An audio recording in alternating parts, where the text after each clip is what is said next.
Méditation du 20 avril. Tout a été écrit pour te servir d'exemple. Or, tout cela leur est arrivé à titre d'exemple et a été écrit pour nous avertir. Nous, sur qui la fin des temps est arrivée. 1 Corinthiens 10, verset 11. Les Israélites avaient été asservis pendant plus de 400 ans. Ils n'avaient d'autres aspirations que celle d'être de meilleurs esclaves et de souffrir le moins possible. Il n'y avait rien d'autre à faire que de fabriquer des briques avec de la boue, de bâtir et de travailler sans relâche pour seule récompense de leur vie. Dieu est entré en scène pour les délivrer par l'intermédiaire de Moïse et leur a montré comment il a abattu l'empire, un fléau après l'autre. Puissante, orgueilleuse et d'apparence grandiose, l'Égypte est tombée devant la majesté et la puissance du Seigneur. Dieu voulait que les Israélites comprennent bien qu'il était au-dessus de toute puissance humaine. Par sa puissance, il leur a permis de voir comment il a ouvert la mer Rouge pour qu'ils puissent la traverser à pied sec et comment l'arrivée de la puissante Égypte s'est noyée sous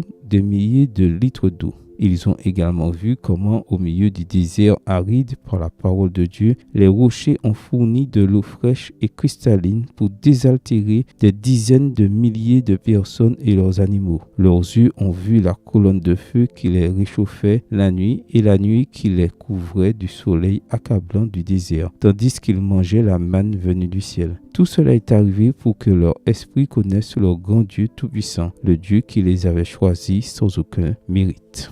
Mais tout cela a été oublié. Dieu n'avait-il pas assez fait pour qu'ils croient? Ils l'ont en fait abandonné pour aller adorer des idoles d'or et d'argent. Ils ont profané son nom jusqu'à l'épuisement, non seulement dans le désert, mais aussi alors qu'ils étaient déjà en terre promise. Jour après jour, Dieu les a appelés à la repentance par l'intermédiaire de différents prophètes, mais ils n'ont pas écouté. La grâce du Seigneur les a alors rejetés en tant que peuple élu. En guise d'avertissement, l'apôtre Paul nous rappelle maintenant que ces choses ont été écrites pour nous servir d'exemple. Le Dieu Tout-Puissant fait encore des miracles dans nos vies et il nous appelle sans mérite. Nous n'avons rien pour l'intéresser. Nous n'avons pas à nous vanter, car il ne nous choisit qu'à cause de son grand amour. Malgré les nombreuses bénédictions reçues de Dieu, beaucoup l'oublient et courent après les dieux de ce monde, comme l'argent, le travail, la célébrité ou tout autre Dieu qui prend sa place. N'a-t-il donc pas assez fait pour toi? As-tu besoin de plus de preuves pour croire? Ces choses se sont produites pour te servir d'exemple, afin que tu ne tombes pas dans une telle désobéissance. Dieu t'appelle, réponds-toi avant d'être chassé de sa présence. Il t'accepte et te pardonne, car tout est par sa grâce.